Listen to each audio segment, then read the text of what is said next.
الآن يمكنكم المشاركة في مبادرة الأيام الرقمية تحت شعار انطلق بقوة مع جوجل، والتي يتناول فيها خبراء جوجل عناوين جديدة أسبوعيا مثل السحابيات، مهارات من جوجل، أندرويد، فلتر، ذكاء الآلة، فايربيس، ديزاين ثينكينج، مقسمة إلى دورات وورشات عمل يومية بالإضافة إلى مسابقات أسبوعية. شاهد الأيام الرقمية مباشرة على اليوتيوب وشارك رأيك وأسئلتك مع خبراء جوجل، واحصل على شهادة حضور في كل محاضرة تشترك فيها. هذا وأكثر من الأحد إلى الخميس ابتداء من الساعة 9 بتوقيت دبي عبر الرابط المبين youtube.com/gdgmena.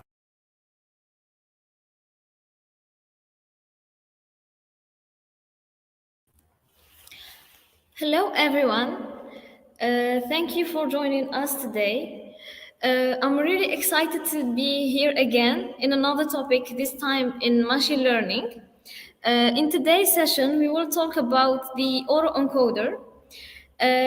Before we start, let me introduce myself. I am Habib Kaouther, student in the Higher School of Computer Science, GDG lead in the NCD Bil'Abbas chapter, and Women Techmaker Ambassador. Here above you can find my email. If you have any question, if I can help, of course.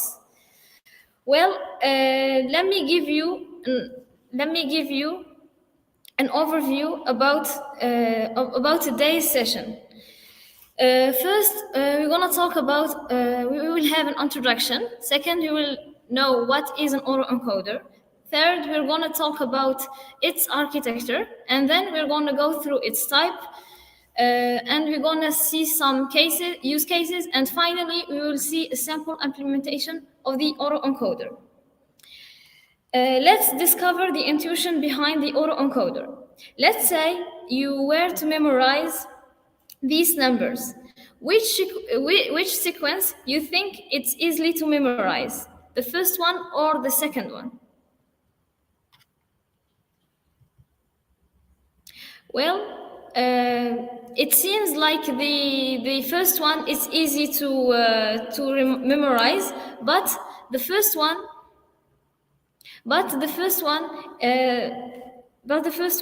there is no pattern. It's completely random. But in the other hand, the second one, there is a pattern here. There is a pattern here. You start off with any digit as your first digit number. If the digit is even in the sequence. Is the even digit divided by 2. If it is odd, the next in the sequence digits multiplied by 3 plus 1. You can think of it as if it is an encoding to remember this long sequence. Well, the autoencoder works exactly the same way. Autoencoder trying to find pattern in data, so it can remember the data using a more compact representation. If you've read before about unsupervised techniques, you may have come across the term autoencoder. Autoencoders are one of the primary ways that unsupervised learning models are developed. But what is an autoencoder? Briefly, autoencoder operates by taking in the data, compressing and encoding it, and reconstructing the data from the encoding representation. The model is trained until the loss is minimized and the data is reproduced as closely as possible. Through this process, an autoencoder can learn the important feature of the data. While that's a quick definition of an autoencoder, in this session, we will discover more the autoencoders, and we will explain its architecture and all use cases. Well, let's move to what is an autoencoder. Well, as you can see here, a typical use of neural network is a case of unsupervised learning. It involves training data which contain an output label. the neural network tries to learn the mapping from the input to the output. So he tries, in the supervised, he tried to find a mapping between the input to the output data. In the output, but if the output is replaced by the input itself, so we replace the output by the output by the input itself. Well, here he tries to find the mapping from the input to itself.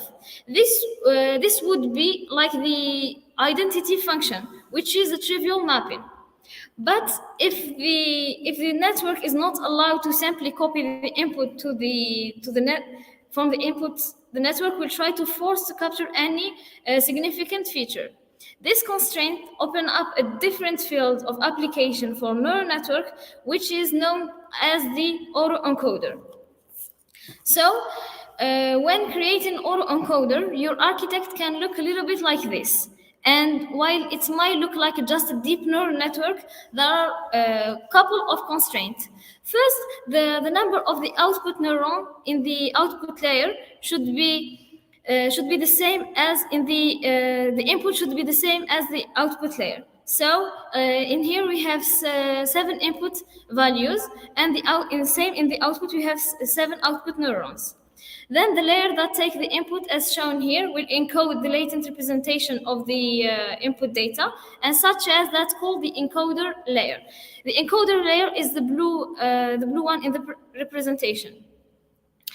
Well, and the layer that decodes the latent representation and turns it on an output is called the decoder. The decoder one is the orange one.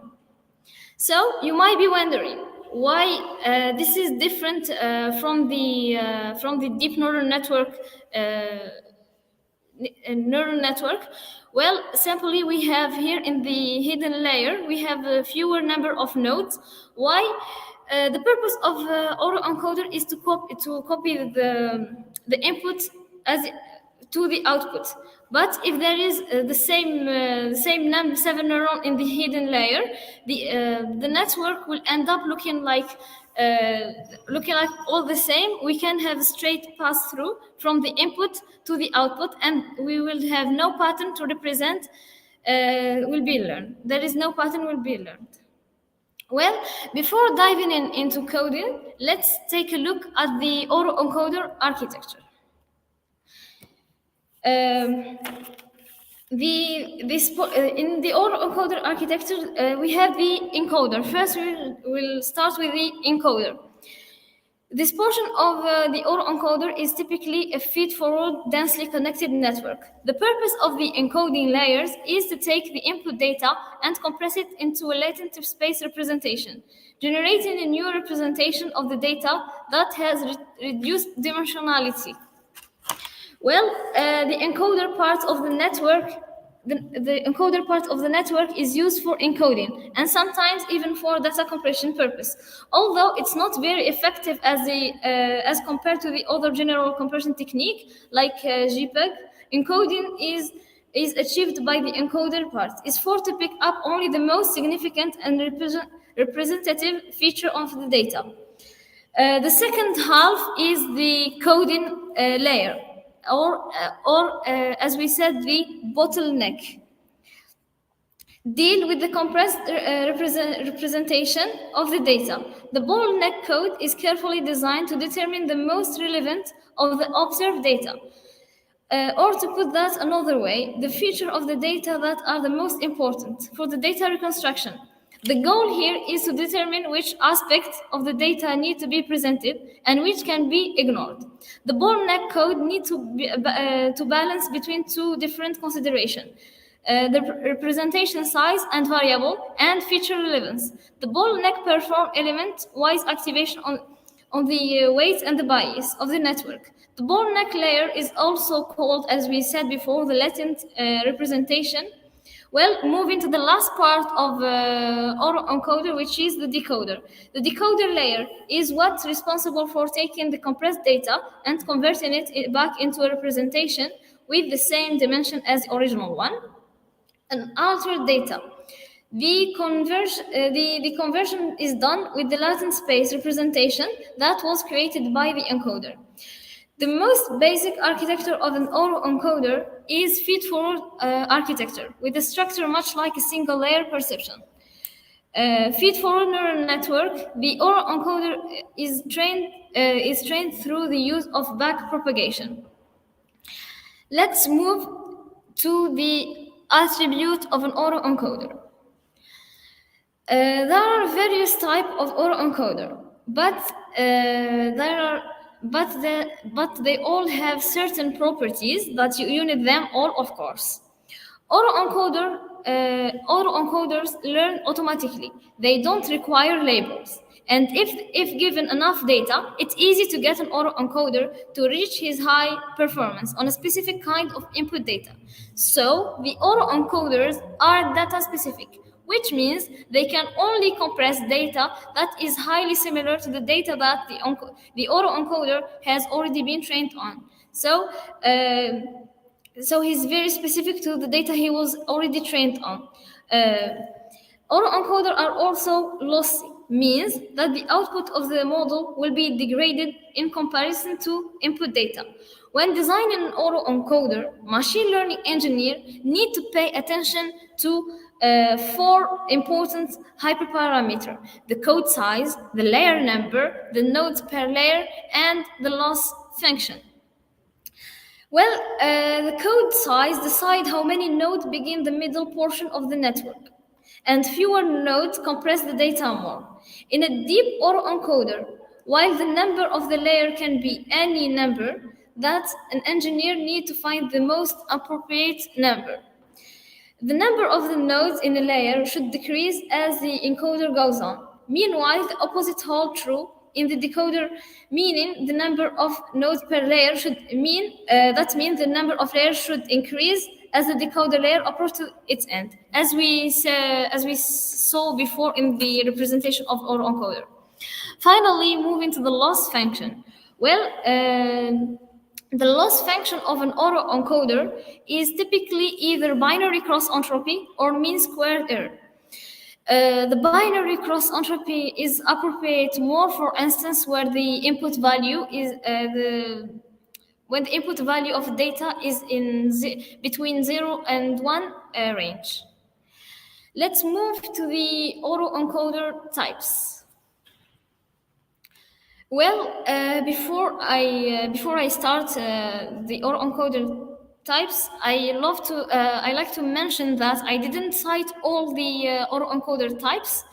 I mentioned here the most common one, or I can say the most used one. So if you can find another type apart, like there is many type of autoencoder. So. As I mentioned before, the variation on the classic autoencoder architecture exists. So let's examine the different autoencoder types. Let's start with the sparse autoencoder. If you can notice here, the sparse autoencoder in the hidden layer, he have the same nodes as the input and the output. Well, let's discover why. Well, while the autoencoder typically have a bottleneck that compress the data through a reduction of nodes, sparse autoencoder find another alternative to the typical operation format. In sparse network, the hidden layer maintains the same size as the encoder and the decoder layer. Instead, the activation within a given layer are penalized setting it up. So the loss function is better to capture the statistical feature of the input data. Let's move to the convolutional autoencoder, the second type. Autoencoder in their traditional formulation does not take into consideration the fact that a signal can be seen as a sum of other signals. Convolutional autoencoder use the convolution operation to exploit this observation. They learn to encode the input in a set of sample signals. Set signals, and then try to reconstruct the input from them and modify the geometry or the reflectedness of the image. In another meaning, the difference here is instead of stacking the data, the convolutional autoencoder keep the spatial information of the input image. as they are and extract the information gently in what we call a convolution layer. For the convolutional autoencoder, we have most common question is what is the difference between convolutional neural network and convolutional autoencoder? Well, the convolutional autoencoder learns clustering of the data, but the convolutional autoencoder learns the clustering of the data, but the convolutional neural network uses the convolution operator to extract the feature from the data. There is some use cases of the convolutional autoencoder: the image reconstruction, colorization, latent space clustering, and generate higher resolution images. Let's move to the third one, which is the deep autoencoder. The deep autoencoder, as we can see here, is an extension of a simple autoencoder. The extension of a simple autoencoder is a deep autoencoder. The first layer of a deep autoencoder is used for the first order feature in a raw input. The second layer is used for the second order feature, corresponding to the pattern in the appearance to find order feature. Deeper layer of the deep autoencoder tend to learn even higher order feature.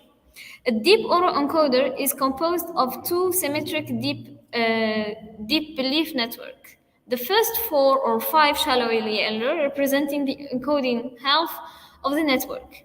The second set of 4 or 5 layers that make up decoding half. The use cases of deep autoencoder is image search and data compression. Moving to the denoising autoencoder, and the most interesting one, I find that is the most interesting one. The denoising autoencoder, he introduced noise into the image. So he introduced noise into the encoding parts. That is corrupted version, where we have a corrupted version of the original input data. This corrupted version of the data is used to train the model. So we will train the model with the corrupted version of the data. But the loss function compare the output value with the original input, not the corrupted one. So we put in the input, we will have a clear image. So the encoder add the noise, and the loss function will compare for the original one, not the corrupted one. So the autoencoder will try to detect the noise from the real image like. The goal is that the network will be able to reproduce the original one by comparing the corrupted data with the original data. The network learns which feature of the data is the most important and which is the corrupted one. In other words, in order for a model to denoise the corrupted images, it has to have extracted the important feature.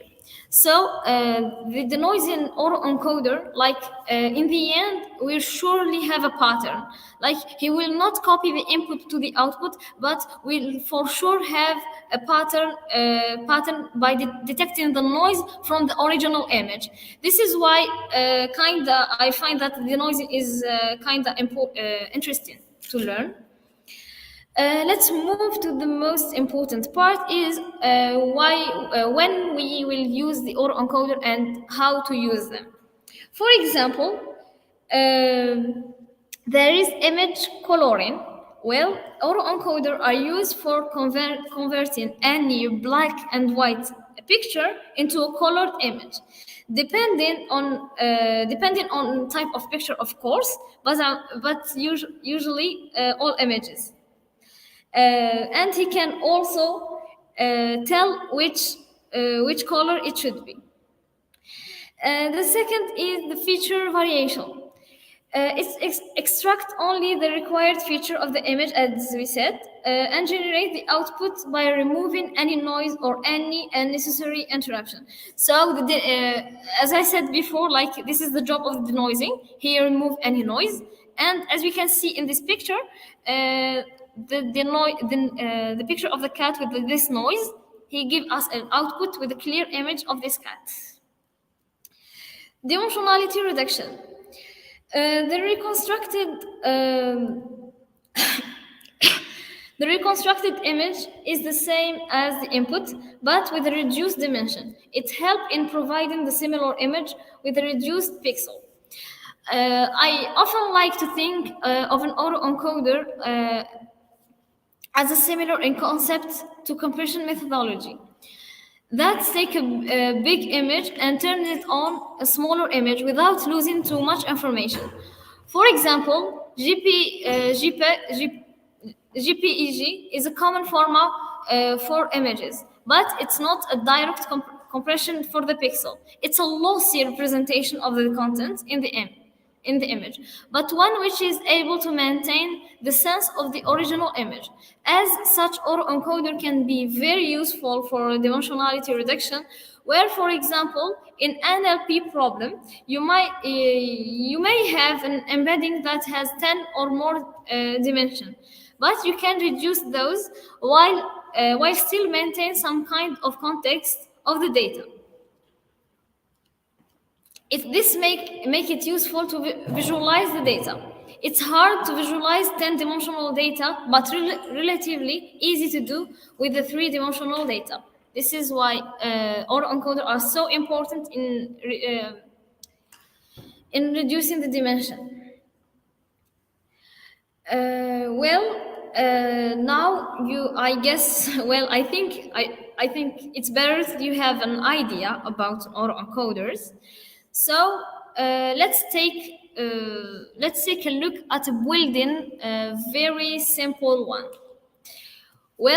Have a 3-dimension set of data plotted on a chart. We'll then use an autoencoder to learn the 2D latent representation of the data, which will plot in 2 dimensions.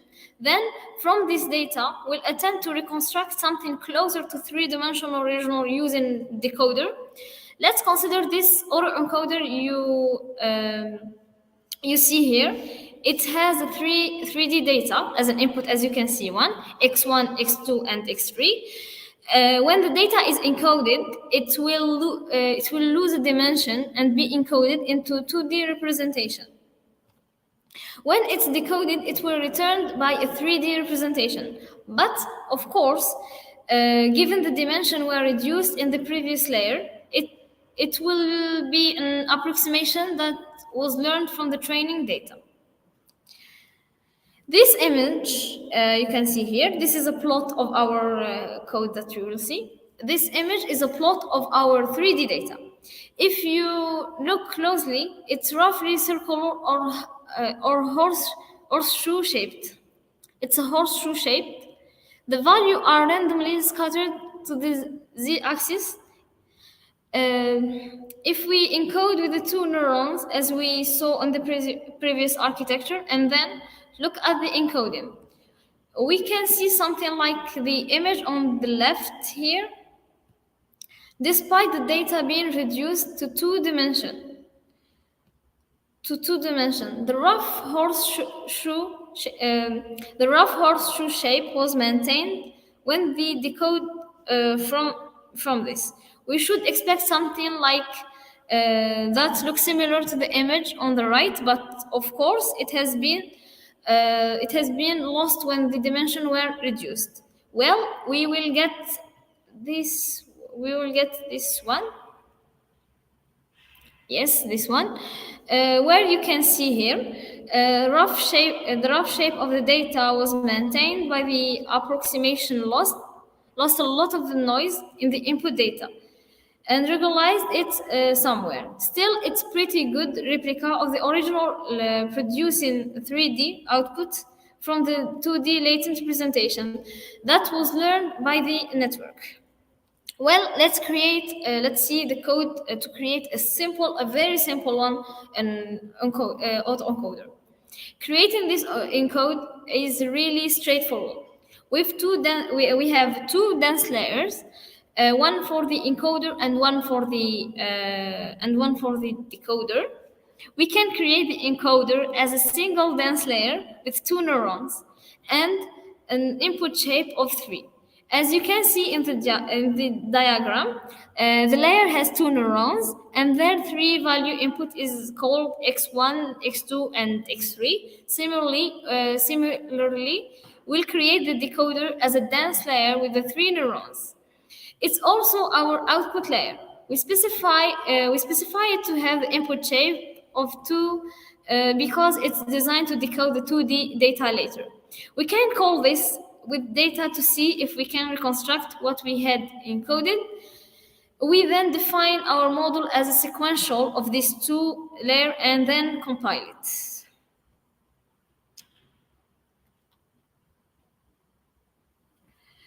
Well, training AutoEncoder is a little bit different from training any neural network as before. You're typically used to fit to your model x and y, x and y value, while that's not the case for an AutoEncoder. Here, you're actually fitting the training data to itself.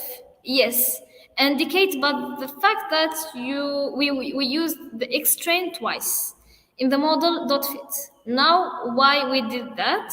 Well, if you recall to the model, you will directly know that if we give the input value x1, x2, and x3, the best reconstruction would be y1, y2, and y3. Like the input and the output, the best case are the same. So we set the training x's and training y's to be the same value. We'll get the impact. Now, if we want to get the 2D encoding of our 3D data, we simply can predict on the encoder. If you want to see what's like for our training set, you can simply replace data with xtrain or wherever you called your dataset. Similarly, if you want to get our 3D prediction, you can call predict on our decoder, passing it to 2D data, just like our coding. Now, that was a very simple autoencoder, but hopefully it demonstrates the overall concept of where the model can learn latent representation of the data that could be used to reconstruct a replica of that data. It's work with a very simple 3D data. But what will happen if we use more complex data? For example, if we want to use it on images. Well, in a similar manner to what you did when you start learning the deep neural network for image classification, the next step is to have multi-layer network to help the encode and decode more complex data. In the autoencoder world, these are referred as the stacked autoencoder, or as I mentioned before, the deep autoencoders. Well, our session for today comes to its end. So if you have any question, you can leave them in the comments.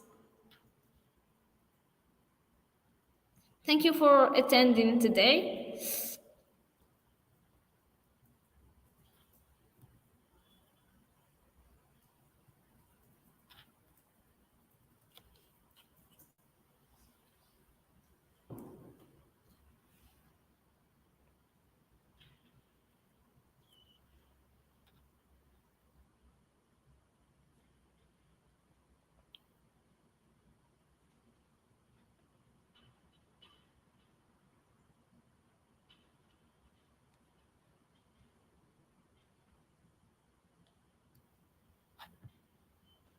Thank you.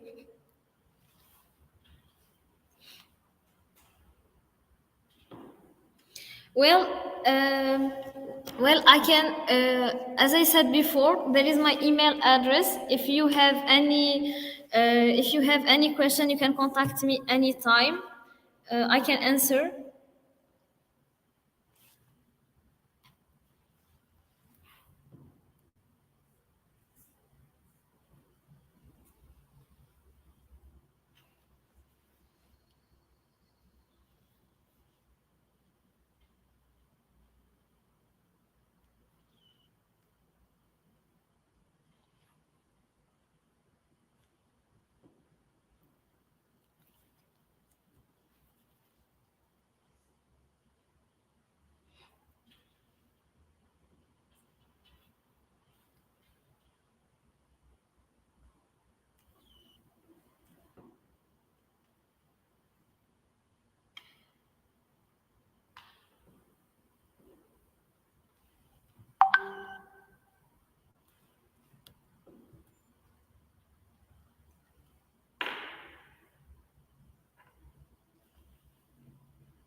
Yes, can we use Auto Encoder in combination with RNN? Well, Auto Encoder have many utilities and use cases, as I said before. So it's not only used to copy the input to the output. You can use it for the feature extracted that you want, or to detect which features you want to which feature you want to make it in color. So yes, you can use Auto Encoder before, and the result. Uh, and the result, you can use it, you can put it as an input in the RNN. So yes, you can use the autoencoder in combination with the RNN. Moving to the second one, can we extract feature from not? Yes, autoencoder are not applied only on images. Well, they are more effective on images, but they're not only effective on images. You can use it, like the example is more clear on the images. This is why all my example were in images. You can set it, for example, in NLP. They can be used to extract the most important from the text or anything. So you can use it, they can extract from any kind of data, but it's more common, it's used to the pictures, like the images is more used on the images.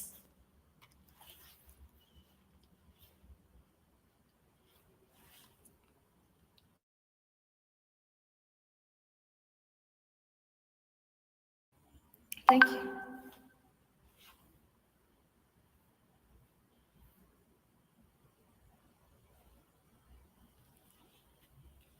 Okay, thank you for attending today. As I said, and I repeat, you can contact me anytime if I could help, of course, if I can help you.